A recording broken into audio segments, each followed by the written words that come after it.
შალვა პაპუაშვილი საელჩოების მხრიდან პარლამენტის შენობაზე თავდასხმის დაგმობას ელოდება. საუბარია გუშინ საპროტესტო აქციაზე პარლამენტის შენობის მიმართულებით პიროტექნიკის გამოყენებაზე. პარლამენტის თავმჯდომარე სოციალურ ქსელში წერს, რომ ეს თავდასხმა სწორედ საელჩოების მიერ დაფინანსებული NGO-ების ორგანიზებულ აქციაზე მოხდა.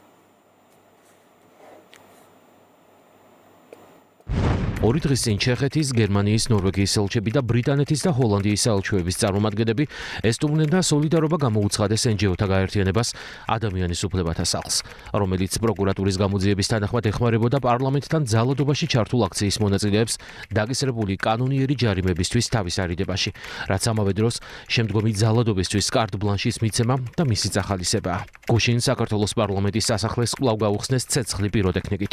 მოველი ამ საელჩოების მხრიდან პარლამენტის შენობაზე თავდასხმის დაგმობას. მით უმეტეს, რომ ეს თავდასხმა მათ მიერ დაფინანსებული NGO-ების ორგანიზებულ აქციაზე მოხდა.